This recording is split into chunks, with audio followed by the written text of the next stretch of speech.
રાઠવા રમણભાઈ શંકરભાઈ, ગામ ગોયાવાડ, તાલુકો નસવાડી, જિલ્લો છોટાઉદેપુર. મારો મોબાઈલ નંબર છે 97 27 84 96 18. આજે આપણે ખેડૂત મિત્રો આપણે આજે અગ્નિસ્ત્ર દવા એટલે જે ઈયળોનો કંટ્રોલ માટે કે ગમે એવી ઈયળ હોય, લશ્કરી ઈયળ હોય, એને કંટ્રોલ કરવા માટે જે આપણે અગ્નિસ્ત્ર દવાનો ઉપયોગ કરીએ છીએ. તો અગ્નિસ્ત્ર દવા આપણે બનાવવા જઈ રહ્યા છે. તો આપણે સૌપ્રથમ આપણે 20 લીટર આપણે 20 લીટર અગ્નિસ્ત્ર દવા બનાવવાની હોય તો આપણે 20 લીટર ગાયનું મૂત્ર જોઈએ, અને 10 લીટર બનાવવાનું હોય તો 10 લીટર જોઈએ. તો આપણે 20 લીટર બનાવવાનું છે તો આપણે આ 2 કિલો લીમડાના પાન છે, આ 500 ગ્રામ જેટલા નફાટવેલના પાન છે, આ 700 ગ્રામ જેટલું આપણે એકદમ તીખી જીફર મરચું છે, એવું તીખું મરચું છે, આ 200 થી 250 ગ્રામ આપણે લસણ છે, અને જે આ બીડી પીએ છે તમાકુ છે, તમાકુનો પાવડર છે.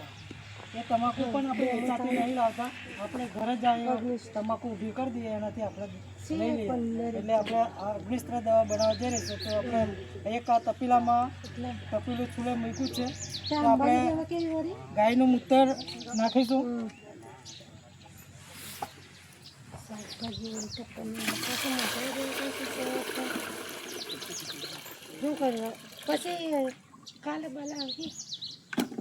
હવે આ લીમડાના પાન છે એને આપણે મોટા ખાંડીને કૂચો કર્યો હતો, હવે એ આપણે અંદર નાખીશું.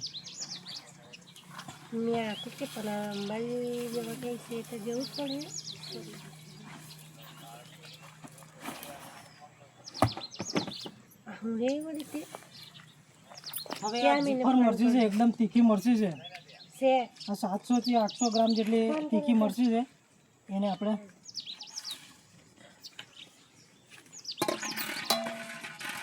આ લસણ છે, એના અંદર આદુની ચટણી છે, મિક્સ છે. તો આને આપણે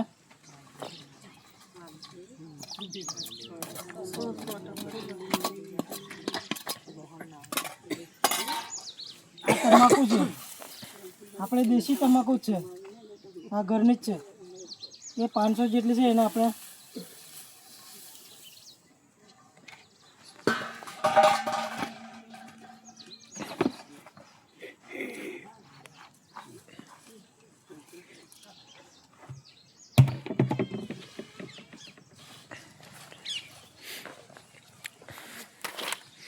હવે આને ચૂલા પર આપણે બધું મિક્સ કરવું જોઈએ. તો હવે એને બરાબર નીચે આપણે દેવતા લગાડીશું. આને પણ એક છાનો ઉભરાવે એ રીતે બરાબર ગરમ કરવાનું, ઉકાળવાનું.